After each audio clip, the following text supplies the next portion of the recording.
Welcome back to देशभक्त education channel.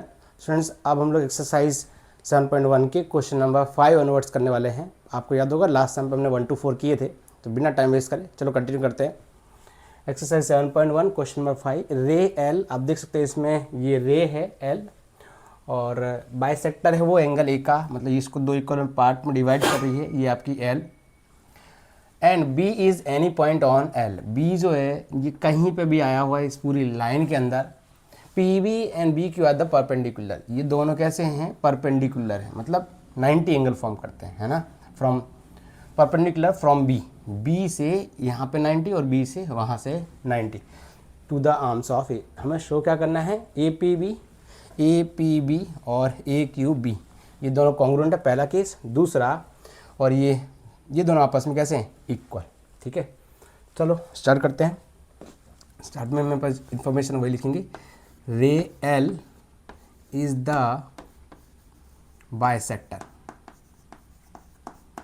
Bisector of angle A and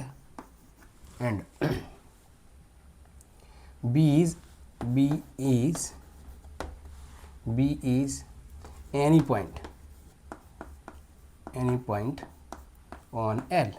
ठीक है, पहली बात तो P जो है ये दोनों यहाँ से जो L है वो बाइसेक्टर, मतलब ये दोनों को पार्ट में कैसा करेगी? इक्वल डिवाइड में करेगी, इन दोनों को इक्वल पार्ट में डिवाइड करेगी। मान लो ये 10 है तो ये भी 10 हो जाएगा, ये 20 है तो ये 20 हो जाएगा, है ना। तो लिखेंगे कैसे? PAB वो इक्वल होगा QAB की, है ना। तो आप लिखेंगे P इसके ऊपर से ना, ये जो मेन लाइन ये है L अगर बाइसेक्टर तो क्या हो जाएगा? PAB वो इक्वल होगा QAB के। ठीक है, हाँ, क्योंकि वो बाइसेक्टर इक्वल पार्ट डिवाइड करेगी। ये हमें स्टेटमेंट बाद में काम आएगा। चलो फिर देखें दूसरा केस, हमें ये प्रूव करना है। तो ये लिखते हैं हम, in triangle APB and triangle AQB के अंदर, उसमें क्या, उसमें आप देखो इन्फॉर्मेशन, जो इन्फॉर्मेशन है उसका यूज़ करेंगे हम लोग।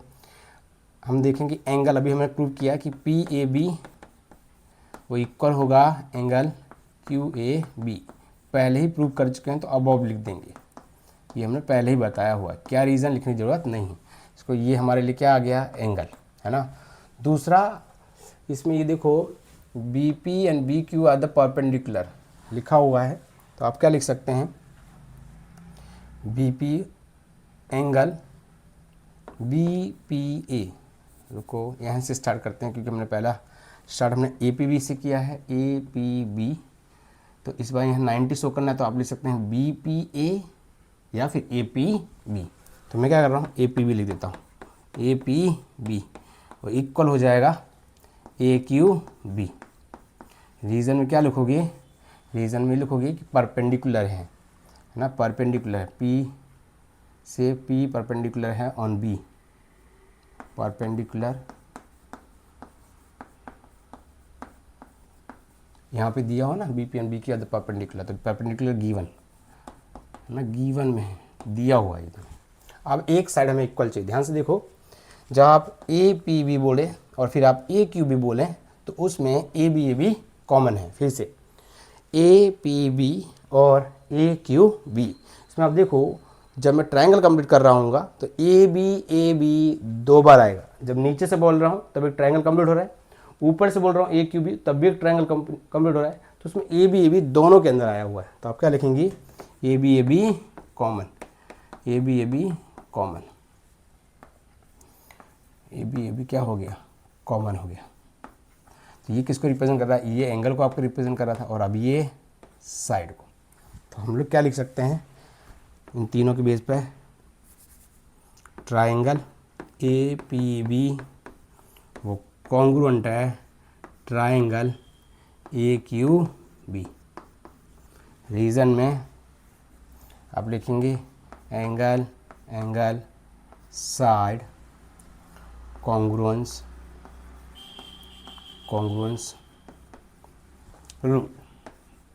रूल या क्राइटेरिया, आपको जो लिखना है। ठीक है, अब हमें तो दूसरा केस देखो क्या प्रूव करना था, पी बी और बी क्यू क्या है, इक्वल है। तो ध्यान से देखो, इसमें ये रहा पी बी और ये रहा क्यू बी, तो आप लिख सकते हैं P B that is equal to Q B.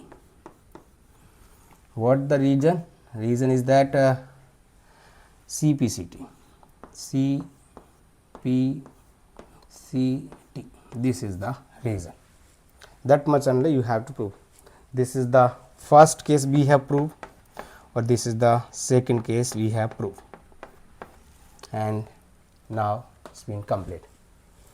Let's understand the whole process again. In the question, what are the information given? L is the bisector of angle A, so these two angles would be equal. And then after, from the B point, this is the perpendicular on ray A, P is the perpendicular. Similarly, on other arms, B, from the B point, that is the perpendicular drawn on arms A. So Q is 90 and P is also 90. Now you have to focus on these two things, triangle APB and UQB. So APB and UQB. In that, what, this angle would be equal. Why? Because L is the bisector. This would be 90. Why? Because it is given 90 in the question, and AB common. So angle side or angle side. Using of this criteria, we can prove this is congruence. Take the screenshot of this. Students, in the given figure, ये हमारा figure दिया हुआ है, AC equal to ए दिया हुआ है। देखो कहाँ है AC, और ये दोनों आपस में इक्वल है। और उसके बाद क्या कह रहा है कि BAD और EAE, एक तो दो चीज़ें, एक ये है और एक ये है। इसमें हम देख सकते हैं ये दोनों आपस में इक्वल है और ये दोनों आपस में इक्वल है। और BAD और EAC इक्वल है, BAD और EAC इक्वल है। मतलब क्या, मतलब ये और ये दोनों आपस में इक्वल है। ठीक है, हमें प्रूव क्या करना है कि BC इक्वल टू DE है, ये पूरा BC और ये D आपस में इक्वल है, ऐसा बताना है। ठीक है, तो चलो पहले एक चीज़ आप थोड़ा पूरा फिगर को हम समझने की कोशिश करते हैं, क्या इन्फॉर्मेशन दी है फिर से एक बार पिक्चर के थ्रू, है ना, इसको छोड़ो।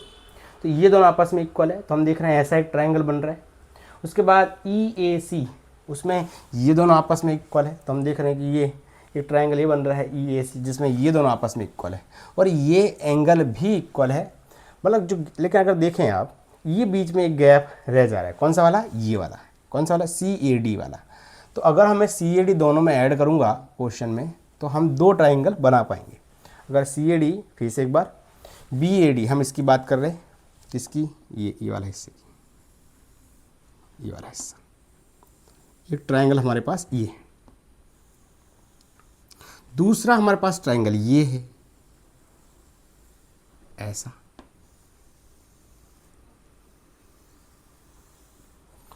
अब दो अलग अलग ट्राइंगल हैं, इनके बीच में जो गैप है वो ये वाला है ना। तो हम क्या कर रहे हैं, ये वाला जो गैप है CAD, ये क्या कर रहे हैं, इन दोनों के अंदर ऐड कर दे रहे हैं, ये ट्राइंगल के अंदर, और इस ट्राइंगल में भी क्या ऐड कर देंगे, CAD। तो हमें जो बाद में एंगल मिलेगा, एक एंगल हमको ऐसा मिलेगा, एक एंगल ये वाला आ जाएगा। क्या मतलब, CAD आ जाएगा। और क्योंकि अपने इस वाले एंगल में ये हिस्सा ऐड कर दिया, छोटा सा एंगल बढ़ा दिया, तो इसका जो एंगल बनेगा वो इस तरह से आएगा, ये वाला। कौन सा वाला, फिर समझा रहा हूँ, कहाँ से स्टार्ट हो जाएगा, EAD हो जाएगा। क्यों, एंगल पहले इतना था, अब ये एंगल ऐड करते हो तो इसका एंगल बढ़ गया। एंगल तो ट्राइंगल कैसा होगा, EAD। तो ये दो ट्राइंगल बन जाएंगे, और ये दो ट्राइंगल बन जाएंगे तो हम लोग कॉन्ग्रुएंट प्रूव कर देंगे। चलो स्टार्ट करते हैं सॉल्यूशन। पहले जो इन्फॉर्मेशन दी है उसका यूज़ कर लें। ये खास करके हमारे पास AC इक्वल टू ये दिया हुआ है, इन्फॉर्मेशन में हमें ये एंगल को ऐड करना है। तो दिया क्या है, दिया ये है BAD इक्वल टू EAC है, BAD equal to EAC, BAD और EAC अलग अलग है। ठीक है, अब हम लोग क्या कर रहे हैं, इसमें ऐड करेंगे। कितना ऐड कर रहे हैं, क्योंकि जब हम BAD की बात कर रहे हैं और EAC की बात कर रहे हैं, तो ये जो गैप है वो रह जा रहा है, ये वाला है ना। कौन सा वाला, CAD वाला। ये डिस्टेंस दोनों के बीच में गैप है, तो मैं क्या कर रहा हूँ, CAD दोनों में ऐड कर देता हूँ। Adding angle CAD on both side.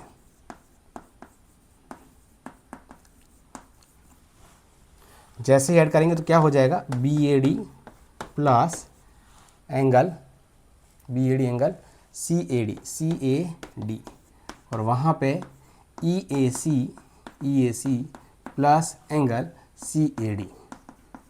अब क्या होगा, देखो पहले हमारे पास इतना ही एंगल था, अब जैसे ही आपने सी ए डी है तो ये एंगल भी, ये पोर्शन भी इसमें ऐड हो गया। कौन सा वाला, ये वाला पोर्शन किस में ऐड हो गया, यहाँ तक। अब जो एंगल है वो मान लो 30 था तो ये 10 है, तो अभी 40 एंगल पूरा बताएगा, मतलब हम लिखेंगे बी ए सी। तो इस साइड हम क्या लिखने वाले हैं, एंगल बी ए सी। अच्छा, तो सामने देखो, सामने क्या मिलेगा, आपने ये पहले एंगल कौन सा था, ई ए सी, ये वाला एंगल था, फिर से ई ए सी, ये वाला एंगल था ई ए सी, ये वाला, ये छोटा सा एंगल था, उसमें आपने ये एंगल ऐड कर दिया। तो अब देखो ध्यान से, इसकी इस जो एंगल है काफ़ी बड़ा हो गया, तो ई ए डी आएगा। अब सी को भूल जाओ, ई ए डी यहाँ तक ये फैल जाएगा, मतलब अब जो एंगल मिलेगा वो ई ए डी मिलेगा। तो यहाँ आप लिखेंगे ई ए डी, है ना। कहाँ से, फ्रॉम द फिगर, ये सब कहाँ से हो जाएगा, सब फ्रॉम द फिगर देख लो तो आपको आइडिया आ जाएगा, फ्रॉम द फिगर। ठीक है, आगे देखो,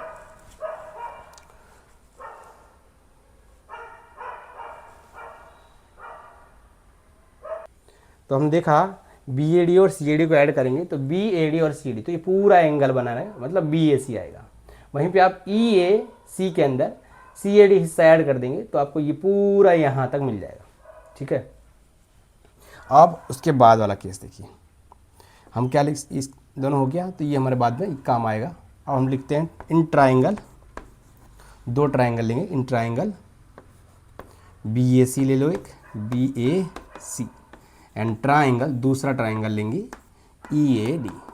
दो ट्राइंगल पे फोकस कर रहे हैं हम लोग। कौन सा, ये हिस्सा बी ए सी, ये इसको इग्नोर मारो, इसको, ये वाली लाइन को भी इग्नोर मारो। हम बात कर रहे हैं बी ए सी की और वहाँ से ई ए डी की। ठीक है, तो चलो इसमें इंफॉर्मेशन देखो, हमारे पास A C equal to A E given है, ये हमको गिवन है। पहले मैं देख लूँ कौन सा हम लोग यूज़ करें, साइड एंगल साइड यूज होगा तो ए सी आ गया, ए सी इक्वल टू ए ई। ठीक है, दूसरा देखो ये वाला हिस्सा जो हमने ऊपर प्रूव किया है वही लिख रहे हैं, बी ए सी वो इक्वल है angle E A D. Reason में क्या लिखोगे, अबव में हमने प्रूव कर दिया है, पहले ही प्रूव कर चुके हैं अबव में।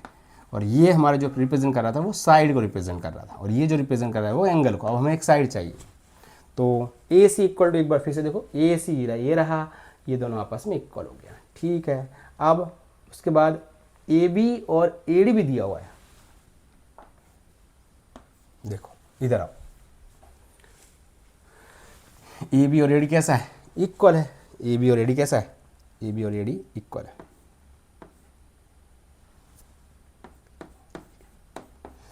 ए बी और ए डी इक्वल है, ये कहाँ से आया है सर, गिवन है। तो अब हम क्या लिख सकते हैं, अब हम लिखेंगे कॉन्ग्रुएंट का ध्यान रखना बड़ा, जो भी पैटर्न चलेंगे हम लोग इक्वल चलाना है। तो देखो बी ए सी मैं लिख रहा हूँ, B A C, okay, B A C, B A सी, तो फिर मुझे ये लिखना पड़ेगा डी ए ई, है ना, डी ए ई। क्यों, किस जब हम बी ए सी लिख रहे हैं तो ये साइड, ये साइड इक्वल थी किसके, इसके, है ना। जब मैं बी ए सी लिखूँ और डी ए ई लिखूँ तो मैं ध्यान रखूँगा कि ये दोनों का सामने सामने आनी चाहिए। जब मैं बी ए सी लिख रहा हूँ और उसके बाद डी ए ई लिख रहा हूँ तो इसमें ये वाला और ये आपस में देखो इक्वल है। यहाँ से देखो ए बी के सामने ए डी इक्वल है कि नहीं, ए बी और ए डी इक्वल थे, मैंने बताया था ना, ये वाला हिस्सा इक्वल है, ये वाला ऐसे। ठीक है, तो दूसरा ए सी के सामने क्या आना चाहिए, ए सी के सामने ए। ध्यान से देखो ये हमारा ए सी है और ये दोनों आपस में इक्वल थे तो वो भी सही है। तो इस तरह से हमने जो यूज़ किया है एंगल, वो ट्रायंगल जो यूज़ किया है उसका नाम क्या है, side angle side congruence rule.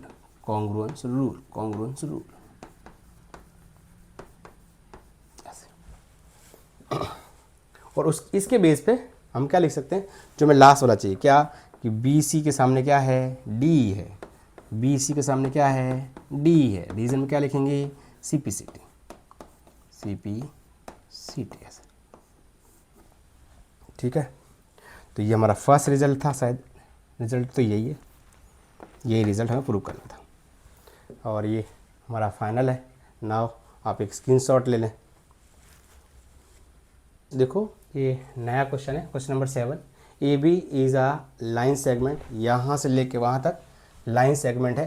P is the mid point, ये जो पी है उसका मिड पॉइंट है। मिड पॉइंट है मतलब क्या है, ए पी और पी बी कैसा होगा, इक्वल होगा, है ना। D and E are the points, D कहाँ है, डी और E are the points on the same side of the A B के सेम साइड, ऊपर वाले साइड में आया हुआ है। और इन्फॉर्मेशन में हमें प्रूव करना है कि इस तरह से है कि बी ए डी और ए बी इक्वल है, बी ए डी और ए बी ई ये दोनों आपस में इक्वल है। कौन से दोनों, ये वाला हिस्सा और ये वाला हिस्सा आपस में इक्वल है। तो मैं पहला फेज़ आपको बताने की कोशिश कर रहा हूँ कि किस तरह से बातें हो रही हैं, है ना। थोड़ा सा अलग अलग करें, बहुत ज़्यादा पैचीदा बना दिया गया इसको। तो हम लोग बात कर रहे हैं ए बी ई,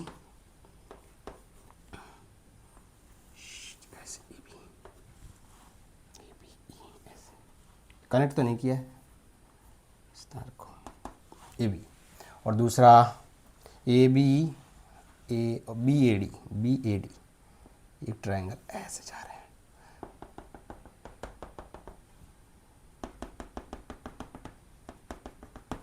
ऐसा हिस्सा दिया हुआ है, ये दोनों आपस में कैसे हैं, इक्वल। हालांकि ज्वाइन नहीं किया है, लेकिन अगर ट्रायंगल आप बनाएंगे ए बी और बी ए डी तो कुछ इस तरह का ट्रायंगल बनेगा, है ना। तो ये इन्फॉर्मेशन दी हुई। उसके बाद ई पी ए और D P B, E P A देखो कहाँ है, ई पी ए और डी पी बी, ये छोटे, ये देख रहे हो आप, ये आ रहा है हिस्सा, मतलब ई, यहाँ एक और पॉइंट है, मिड पॉइंट है यहाँ पी, उसको इसमें लेते हैं, ऐसे ज्वाइन कर दो, और यहाँ पे हमारे पास डी था ऐसे। तो ई पी ए ये एंगल और ये एंगल कैसा है, इक्वल। इतना भी इंफॉर्मेशन दे दिया है, ठीक है। अब हमें क्या करना है,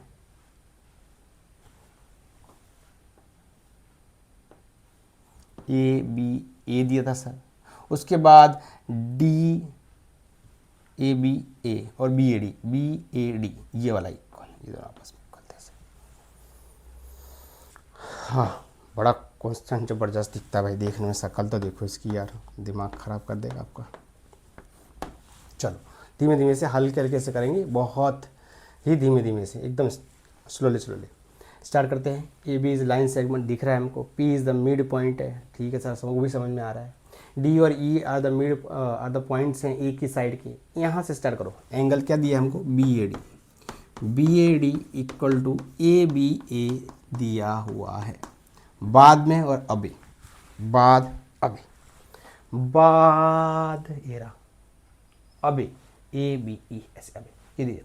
इसमें अगर आप देखें तो दो चीज़ बार बार रिपीट हो रही। पी जो है ना अंदर वाले हिस्से में आया हुआ है, किस में, बी ए डी में, है ना। पी क्या है, सेंटर में है, तो हम कह सकते हैं पी जो है वो इनसाइड में आया हुआ है।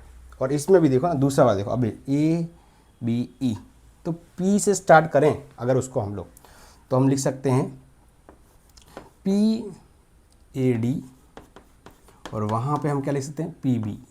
क्यों ऐसा, पी लाइज करता है, लिखेंगे P lies on A B. क्या मतलब ये कि ये पूरी लाइन जहाँ बी ए डी कह रहे हैं तो हम उसे पी ए डी भी कह सकते हैं। क्यों, क्योंकि इस बी ए की लाइन पे ही पी आया हुआ है, राइट। तो जैसे हम बी ए डी कह रहे हैं उसे हम पी ए डी भी कह सकते हैं, और जैसे हम ए बी ई कह रहे हैं उसे हम पी बी ई भी कह सकते हैं। तो ये वाला हिस्सा लिखा हुआ, ठीक है।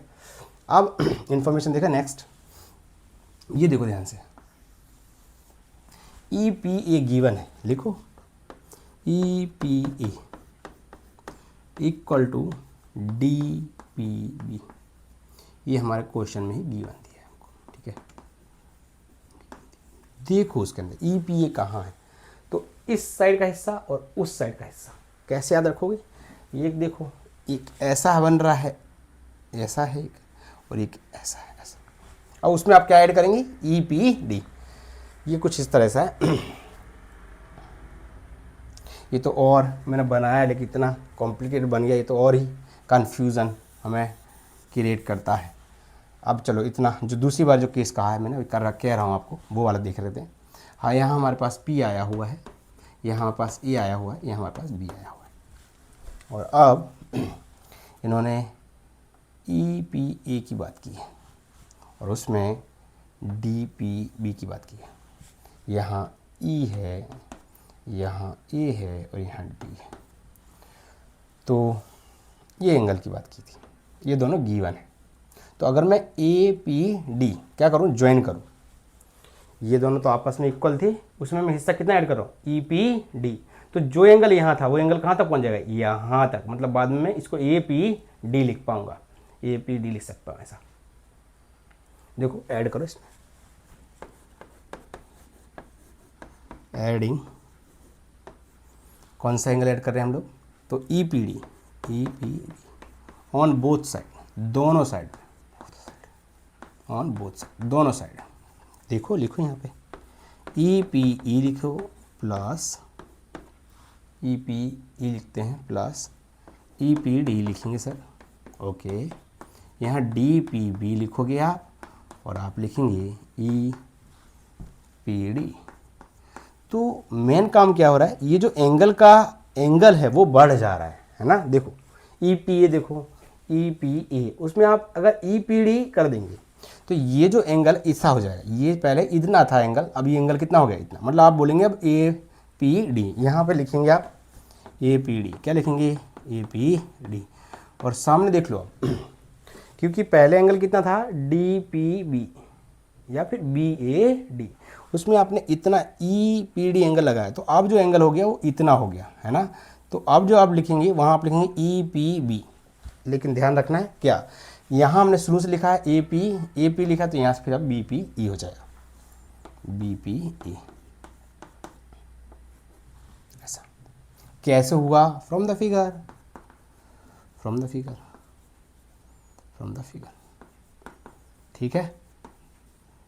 अब क्या करना है, अब हम दो ट्रायंगल पे फोकस करने वाले हैं स्पेशली। कौन से दो ट्रायंगल होंगे हमारे पास ट्रायंगल होंगे APD और APD, और यहाँ से BAD पे। एक काम करो, इसका स्क्रीनशॉट ले लो, क्योंकि ये वाले हिस्से में लिखेंगे, ये वाले हिस्से में है ना, तो हमें ज़्यादा दिखाई दे।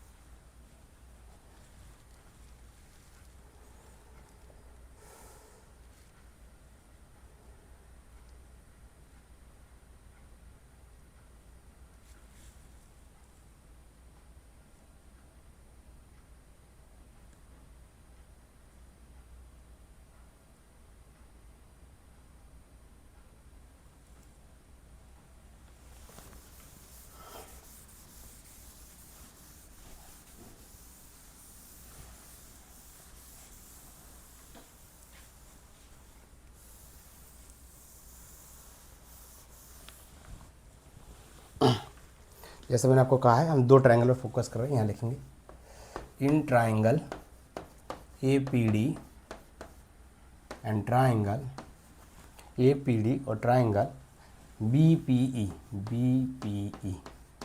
इन दो ट्रायंगल। उसमें हमने देखो APD और ये आपस में इक्वल बताया है, तो आप लिखेंगे एंगल APD इक्वल है BPE के। रीजन में क्या करोगे, अबव है ना, हमने पहले ही बता चुके हैं, तो फ्रॉम अबव लिखेंगे हम लोग, ये हम प्रूव कर चुके हैं कहाँ, पहले ही। तो A फॉर अबव एंगल है। दूसरा ये एंगल भी हम प्रूव कर चुके हैं, हमने बताया था कि PAD इक्वल है और यहाँ PAD इक्वल और यहाँ PB इक्वल है, तो आप लिखेंगे PAD, यहाँ लिखेंगे आप PAD। साइड एंगल साइड चलना है, तो हम पीछे एक और चीज़ लिख रहे हैं बीच में, क्या, ये दोनों आपस में इक्वल है। कौन सा हिस्सा, ये दोनों हिस्सा। क्यों, क्योंकि P is the mid point. Question में देखो आप वहाँ P is the mid point लिखा हुआ है, तो आप लिखेंगे AP इक्वल टू PB। तो यहाँ क्या लिख देंगे, P is the mid point, P जो है वो मिड पॉइंट है ना, P जो है वो मिड पॉइंट है, P जो है वो मिड पॉइंट है। P क्या है? Mid point. अगर मिड पॉइंट है तो हमने देखा पहले, हम लोग सबसे पहले हमने ये एंगल को इक्वल बताया, ये इसमें देखो ये पूरा ऐसे एंगल लिया था हमने, ये पूरा एंगल और ये पूरा एंगल, है ना। तो हमने पहले एंगल को इक्वल बताया। दूसरा हमने ए और बी इक्वल है। ए और बी कैसे इक्वल है? पहले ही क्वेश्चन में दिया था, हमने लिखा था PAD और PB, तो लिखा हमने वो नहीं। अब लिखो ना, वो लिख दो। क्या लिखेंगे? PAD PAD, उसके बाद PBE। ये कहाँ से आया? अरे पहले तो प्रूव किया था, देखो कहाँ, ये रहा PAD, दिख रहा है आपको? PAD तो हाँ, ये भी अबव से आ चुका है, तो ये भी क्या हो गया? ये भी एंगल हो गया, है ना। अब क्योंकि इसमें दो एंगल मैच कर गए तो हम क्या लिख सकते हैं? APD वो कॉन्ग्रुएंट है, APD वो कॉन्ग्रुएंट है BPE का, BPE।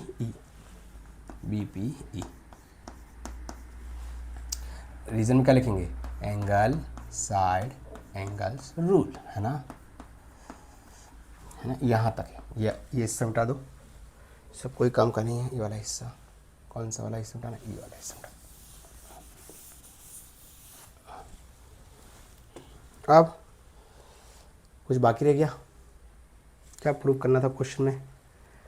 पहला वाला हिस्सा हमारे पास APD और BP, तो उसमें हमारे पास दिया है DAP, इसी को DAP। अगर यहाँ से स्टार्ट करो, D लिखोगे, A लिखोगे, P लिख दोगे, और यहाँ से स्टार्ट होगा तो यहाँ पहला ये था तो यहाँ से स्टार्ट हो जाएगा DAP EBP आएगा ये, है ना। मैंने आपको ये पहले सिखाया हो कि भाई एक ही चीज़ को हम किस तरह से 6 तरह से लिख सकते हैं। तो ये लिखो या फिर ये लिखो, तो ये हमारे क्वेश्चन में ये दिया हुआ है ना। तो फिर ये वाला हिस्सा मिटा दो, कोई दिक्कत नहीं, ये वाला हिस्सा मिटा दो, क्योंकि हमें जो दिया होता है ना वही लिखना होता है। क्वेश्चन में हमने क्वेश्चन मिटा दिया तो हमें पता नहीं चला कि कौन सा लेना है, पढ़े वही चीज़ें एक ही है। तो DAP और EBP, और ये वाला हिस्सा भी यहाँ लिखो, एंगल साइड एंगल रूल, ठीक है।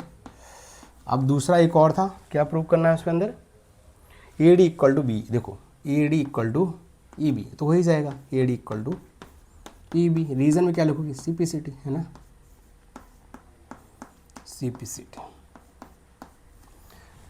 तो ये हमारा फर्स्ट वाला प्रूफ था, फर्स्ट वन था ये, और ये क्या है?